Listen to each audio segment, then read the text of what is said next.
my God, there's an alternative to having fun, and it doesn't involve being intoxicated into oblivion and going into a club.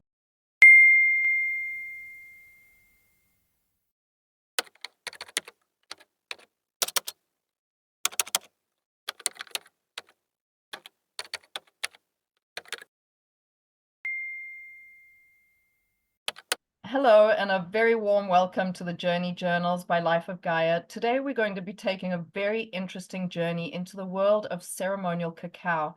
And I have with me today the owner of Shamanic Tonic, Erik Lieux, who is a seasoned practitioner and a guide. And together with Erik, we're going to be exploring the rich history, the sacred traditions, and the modern applications behind ceremonial cacao. And Erik is going to be sharing about the transformative powers of ceremonial cacao, as well as how to source it sustainably and how to create intentional spaces and set intentions using it in your spiritual journey. A very warm welcome to you, Erik. Thank you so much for having me, Gaia. Yeah, such an honor. Absolutely. So, Erik, I'd love it if you could get us started by telling us a little bit about your background and how you first discovered and started working with ceremonial cacao. Yeah, so my clinical and formal training is actually as a mental health counselor. And when I ascertained my degree in 2011, started working with various clients and filling, the intake forms, having them fill out their initial paperwork. A lot of them reported that their diets weren't in order. They didn't really have, that aspect of the nutrition really dialed in or available to them in the way that would be supporting their health. And in fact, it turns out it impacted their mental health significantly. So at that point, I pivoted and went from the mental to the fundamental, is how I talk about it. And that's where I really started to work with ceremonial cacao, various superfoods and super herbs from around the world, really the Ayurvedic herbs, the Chinese medicinal herbs, as well as the beautiful medicines all throughout the Americas. And cacao, she showed herself to me, and quite frankly, started to speak to me in a very poignant and actual literal way. And that started my journey with Shamanic Tonic and sharing the beautiful medicine of Theobroma cacao with the world. And in fact, Theobroma cacao literally translates to food of the gods. I mean, it's Theo is God, Broma is food.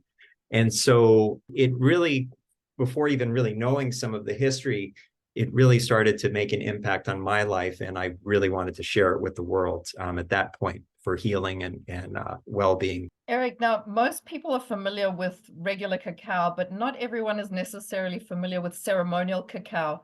Would you mind taking a moment just to explain what ceremonial cacao is and how it's used in the context of ceremonies? And maybe if you could add in a little bit even about the historical context and how it's evolved over time. Absolutely. So cacao has been utilized by the Mesoamericans for centuries, hundreds and hundreds of years by the Mesoamericans, the Aztecs, the Incas, the Mayans, the Toltecs, the Olmecs, all these cultures connected with Theobroma in a very raw, natural, organic way in ritual, in ceremony, to connect with the gods if there was an ailment or issue plaguing society. The shamans would do work in the astral realms and actually imbibe the cacao in large quantities to have a divinatory heart opening. Cacao is known as a heart opener, this heart opening experience where they would have divine insights, if you will. And, from that lineage of being utilized in the Central and South Americas around the 17th century, cacao was brought to Europe, by the Spaniards and used for quite a while. It was actually used as a medicine. Doctors, there's notations of this. Doctors were actually writing prescriptions for different ailments like headache, malaise, different symptomologies at the time, writing prescriptions with cacao to treat these ailments. And so for a while, the more modernized world at the time was using cacao as a medicine. And at a certain point in that process, it became a confection. And that's, I think, what we've learned and how we experience cacao today most of the time is as a treat, as a dessert, as something decadent. And, by all means, the chocolatiers of France and these different regions, they do a wonderful job. But the ceremonial cacao really represents a return to that deep respect for the plant kingdom, a deeper reverence for that spirit, the spirit of cacao. Has the shamans of before, intended to use this, in their ceremonies. That's really what the ceremonial cacao is. It's non-processed, usually jungle grown, sourced in South America is where, Shamanic Tonic gets our cacao from. And there's a lot of intention around that as well, which I'd like to, share some more about the intentionality of ceremonial cacao. Sounds like it has an amazingly rich history. And, you mentioned sort of chocolatiers and shamans and the different uses of ceremonial cacao. I would love it if you could speak into a little bit around the preparation and the intention, as you mentioned, and even the consumption and the differences between the ceremonial and regular cacao. Absolutely. So in my perspective, there are key elements that elevate and create the container for what a cacao ceremony is. This is a very, very sacred, very intelligent energy or presence, if you will, in this theobroma cacao. There is something about the fusion of the intention, of the approach with reverence, and like any medicine, really, as well as the communal energy.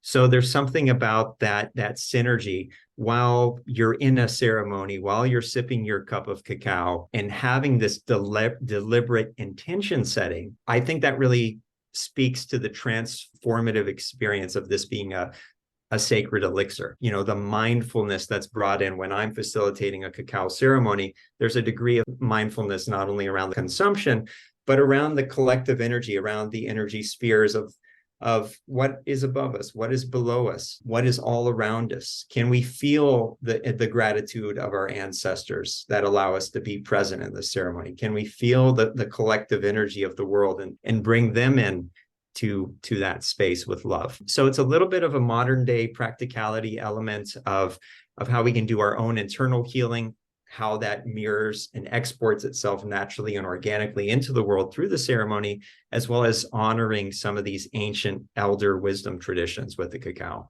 On this channel, we speak a lot about plant medicine, specifically in the context of ceremonies and spiritual journeys.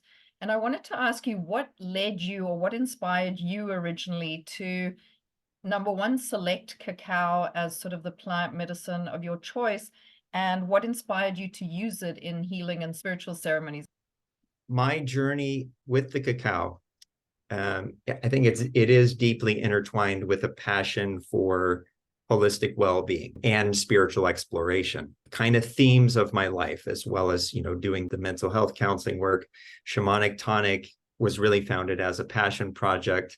And as a practitioner of various healing modalities, I feel that incorporating the ceremonial cacao into my everyday life just kind of naturally unfolded. It was very organic evolution, and having that quest for self-discovery, for healing, naturally, as a community builder as I am, naturally included the community at large here in where I'm based in South Florida.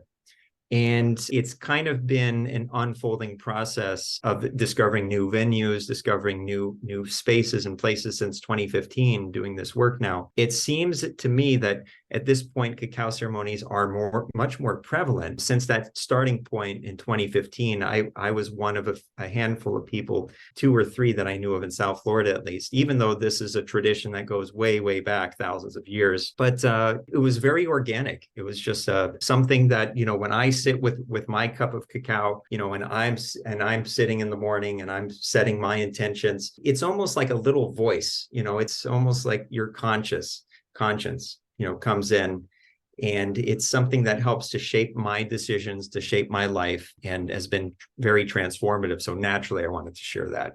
Incredible. And for someone who has never actually experienced, I know you say they're becoming more and more prevalent at the moment, but for someone who's never ever experienced a cacao ceremony, what can they expect as far as environment, the taste, the effects, benefits, that type of thing? So the overall flavor of the energetic flavor, if you will, of the cacao ceremony in general, you have someone who is the medicine keeper, the guide, who's done the deep, intimate work of preparing the medicine. They've have some deeper relationship with the cacao. And mind you, this is something you can take. The effects most of the time there's a sense of elation, some well-being. It is working on different neurology and serotonin and dopamine in the brain. That should be mentioned. The experience is very manageable as well. I did want to point that out because, sometimes when we talk in these ways, we're thinking, oh my gosh, is this going to be a journey where I'm not going to be able to drive? I do want to point that out. I think it's important where cacao is very safe. It's also something that you're able to function very normally, but there's just a sense of elation. There's a sense of opening not only your cardiovascular system, but energetically, there's just a sense of openness, some just like some breathing room that comes in with the cacao. So in general, the ceremony, whoever's providing that, typically in our ceremonies, there's different elements. There's maybe some copal being burned, something to cleanse the energy of the space. There is some ritualistic offering of some sort, whether it's of the Mesoamerican lineage, just to honor those ancestors that gave us this medicine, or it's something of an eclectic blend. I'll typically drop people in not only with the clearing, cleansing, and some of these things, as it's very intuitive sometimes, but then I like to offer a meditation. So we'll drop in 10-15-minute meditation while we're connecting the cacao, usually to the heart, because the cacao is known to be a heart opener, not only for the physical heart, but the energetic heart. So a lot of times I'll guide some people in a practice and where we're all communally in a circle. A circle is a beautiful shape for this sort of work. We're all connecting with the cacao. And, as we drink, we'll normally transition to either some activity after, which could be an ecstatic dance, because, which is another hat that I like to wear, is as an ecstatic dance DJ. Kind of goes hand in hand with the ceremonial cacao because of, as mentioned, the energy. There's this energy rising, there's this energy moving, and depending on the brew, sometimes I'll make a cacao that has other herbs in it that can be very calming for the nervous system, very balancing and supportive for rest. And we'll go into maybe a sound healing or some sort of sonic receptivity of healing sounds, soothing sounds like gongs, bowls, flutes, voice, what have you. That can be very healing and transformative because, again, you have that heart opening to a very manageable degree, but you're able to be present for that experience as well. So yeah, various offerings with the ceremonies and what they can look like depending on the particular elixir that is being offered. Yeah. All excellent points. Thank you for sharing them. And you were speaking about setting up the ceremony and facilitating the ceremonies that you do and all the various aspects of it. And I wanted to speak about creating safe spaces within a ceremony, because a lot of these ceremonies are about inner exploration, self-development, internal inquiry. What do you do to create a supportive and safe space for people to go on those explorations? Absolutely. I mean, one of the first things is having everyone really feel connected to the space, to feel welcome, to encourage a little bit of that icebreaker kind of, initial boundary that I think a lot of people have, especially if it's a new experience. People sometimes have this, this guardedness, and the encouragement, especially doing some of this work, anything that's going to help to open us up, to get us in that flow of communion and community. We want to make sure that, one, they do feel safe, that it is a safe space. And that's very, very important. So I always do what I'm able to do to create that safe container. The people who are coming to these, cacao ceremonies or sound healings or ecstatic dances, they're self-selected and show up time and time again, most of the time after they're a new initiate, so to say, because they find, out that, my God, there's an alternative to having fun, and it doesn't involve being intoxicated into oblivion and going into a club space. And, there's the need, I think there's this deep need for battling this sense of loneliness and battling the sense of isolation. I think we all feel in our lives at some point, in some way, shape, or form.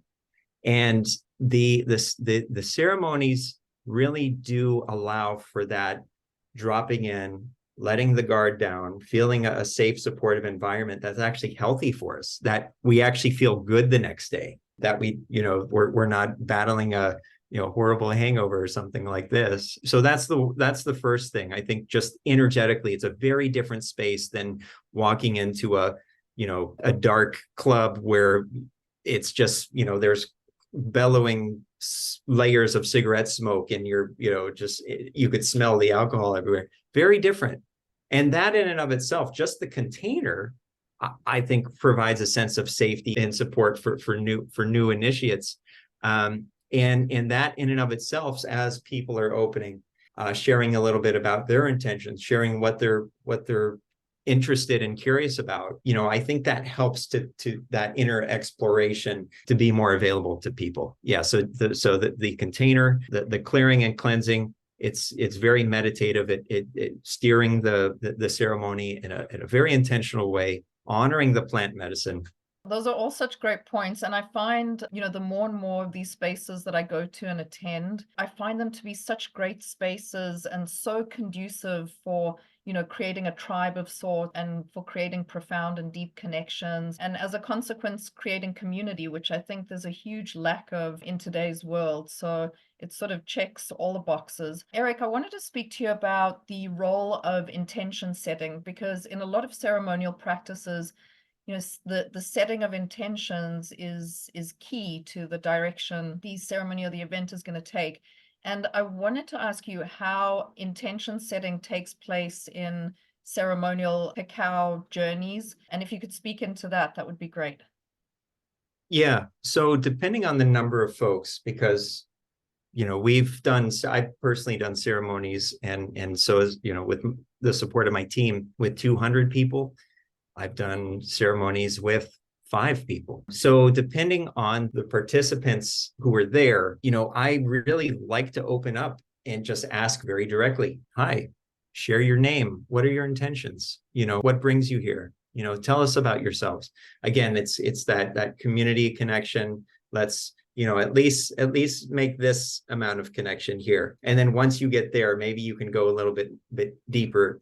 Just being very direct, I find is helpful for that. And then what normally comes up in the back and forth and hearing people's intentions, other people are nodding their heads. They're like, yeah, I actually am here for some healing too. I'm looking to, form community. I'm looking to try something new that maybe works a little bit better, something out of the box. I'm curious, and so a lot of times just speaking the intentions and asking directly is a great way to see that the intentions are usually often the same. They're pretty clear. And, in addition to participants sharing what their intentions are, I always like to guide a little bit as well and say, let's set some collective intentions, based on the energy here, based on, the intuition as the guide in the space. I'm able to drop in based on what's going on in the world, various factors like this. Maybe we have some moments of sending love to certain parts and regions of the world that need that support. Maybe we, focus on our families or a loved one, that we need to do some healing with, or there's something that, is calling us to do some deeper reflection with. So the intentions do vary, but they're always focused generally, if I had to use one word, healing.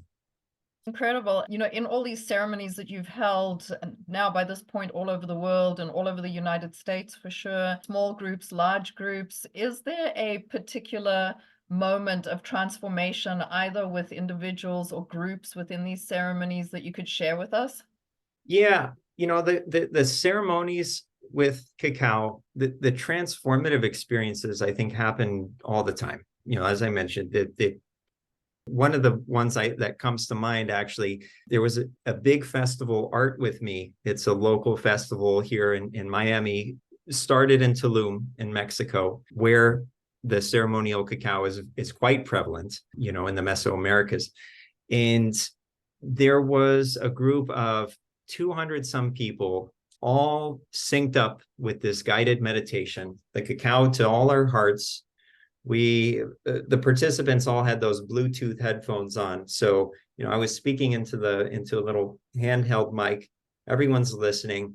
And I could just feel the energy, the general energy throughout all these people, many of which I'm sure didn't know each other, but it was just, everyone connecting the cacao to their hearts. They're all breathing. And it was this palpable feeling, in the air that just, as I'm speaking, as I'm, I say I, but as the cacao is being, whatever the message is channeled through me in a way, is coming through and being transmitted. You could just feel something, in the energy, in the field of everyone's consciousness coming together, syncing up with the intention and the general sentiment of connecting with the heart, connecting with each other, and just this sense of gratitude. The sense of gratitude for the experience, at least on my end, was just very palpable. That was quite a notable experience that just comes to mind. Yeah. Beautiful. And it sounds profound. And, I've been watching sort of your transformation with medicine and plant medicines from a distance over the years, and it's been significant. And I wanted to ask you, just from your perspective, what has your personal journey with the ceremonial cacao been, and how has it influenced your own personal healing path and spiritual path? Yeah, absolutely. So that, that little voice that I mentioned with cacao, it's a much more subtle presence than, say, some of the other ones that I think more and more people are becoming aware of. They're becoming more mainstream, like, the ayahuasca, or working with, psilocybin and these sorts of things. That's a more intensive journey, a more and by no means is one greater than the other. I think there's quite a lot of illumination that can still come from the subtle voice. But overall, this healing path and the wisdom that I continue to gain working with cacao and other plant medicines, it seems to be, they all seem to be really pathways to that emotional release, to that deeper self-acceptance, to that profound state of what I think we all want, is that profound state of joy, to just have more happiness, even if it's 10% more happiness during the day. I think that's, and possibly, that deepened state that the plants allow has taught me the importance of honoring the interconnectedness, and really coming to terms where it's not just my mind, my body, my spirit in the healing process, it's everyone's. And that's the saints and sages and mystics have been talking about this for years. The bodhisattva who comes back awakened and comes back into incarnation to continue incarnating to support the awakening of other beings. I think it comes back to interconnectivity for me. And, my, as I mentioned, my relationship with the ceremonial cacao, in addition to the fusion of all these other herbs that I'm also putting into the shamanic tonic, really creates this alchemy that helps to enrich, it has continued to enrich my spiritual path. It's a source of wisdom. It reminds me of the infinite potential of love. Beautiful. Now, in light of all these benefits that you've just listed and all the personal transformation that you've had, this last question is probably going to sound a little bit redundant, but are cacao ceremonies for everyone?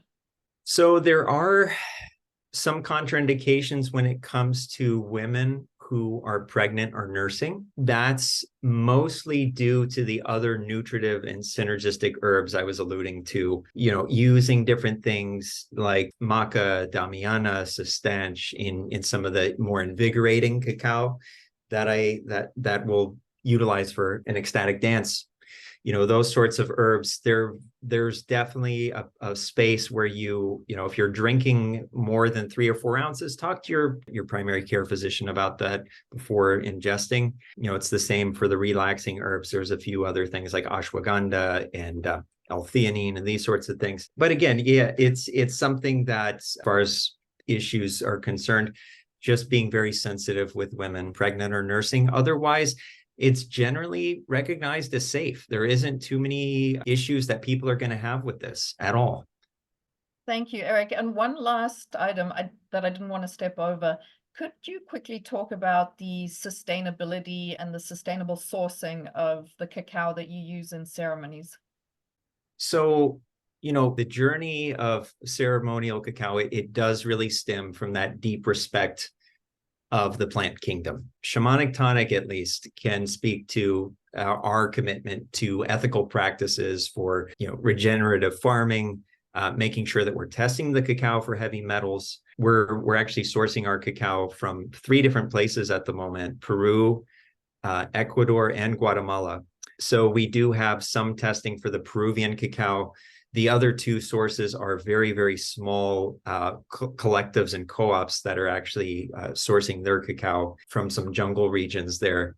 So, it's not only about the ethical practices for regenerative farming and that sort of thing, but also how can we drop in, have these heart meditations, have these, all love interconnectivities, and somehow miss the long-term health of the earth.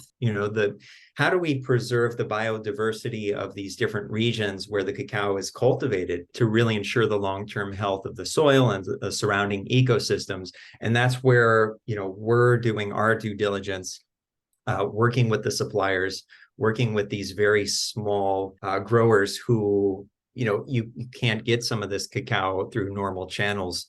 So yeah, we're doing our best to support those farms in those small regions and keep an eye on how we're impacting the planet as well.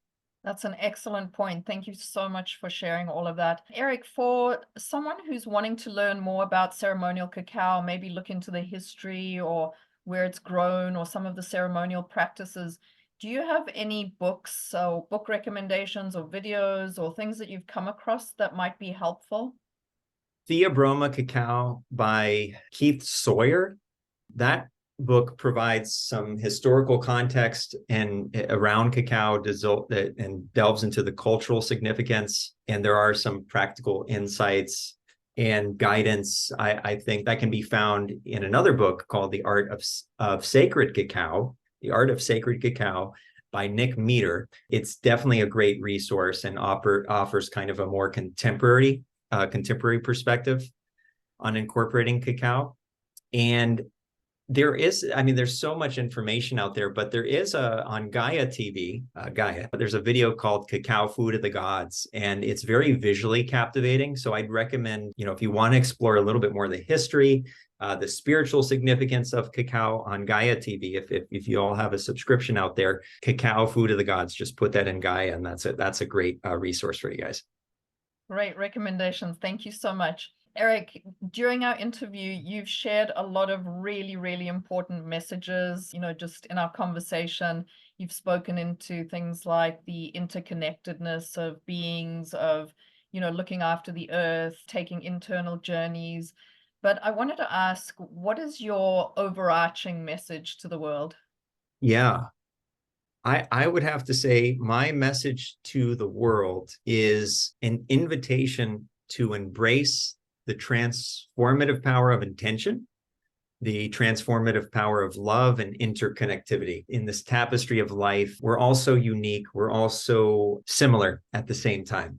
And I think as we continue to delve into methods where mindfulness and compassion merge, we discover new modalities, new therapeutic practices, avenues of self-discovery. My wish is for individuals to recognize their own divinity, actually be able to activate that potential within them, to open their hearts, to celebrate the beauty that's all around us, within us, and to continue to heal on this extraordinary collective journey we're all on together. Beautiful. Thank you so much for that. And I would like to take a moment to recognize your divinity for a moment. And I'd like to take a second to acknowledge you and thank you so much for sharing your knowledge, your connection to the medicines. But most importantly, I'd like to acknowledge you for not only being an incredible therapist and a very skilled therapist, but also for being a musician, an alchemist, an intuitive guide, a healer. And to me, I've watched your transformation over the years, and I feel that you're a guru of sorts. And that's it. That's what I wanted to leave you with. I wanted to thank you so much for sharing your knowledge and your connection with the plants. I really sincerely appreciate that, Gaia. And yeah, such an honor to be on this path with you. And thank you for seeing me. Thank you for having me. And I look forward to the next cacao ceremony together. Absolutely. Looking forward to it. And speaking of cacao ceremonies, if you have watched this interview and you've enjoyed it and you would like to connect with Erik, please put questions or comments below. We would love for you to share and comment or like this content. And as Erik said, we will be recording other interviews too. We're going to look at more therapeutic paths. We're going to look at the conjunction of plant medicines in relation to trauma healing and trauma recovery. So stay tuned for that. And we will be putting all the links to Erik's business, to Shamanic Tonic, how you can contact him. And I encourage you to contact him or attend one of his cacao ceremonies. I assure you they are incredible. So thank you again to everyone for watching, and thank you to you, Erik. Thank you so much.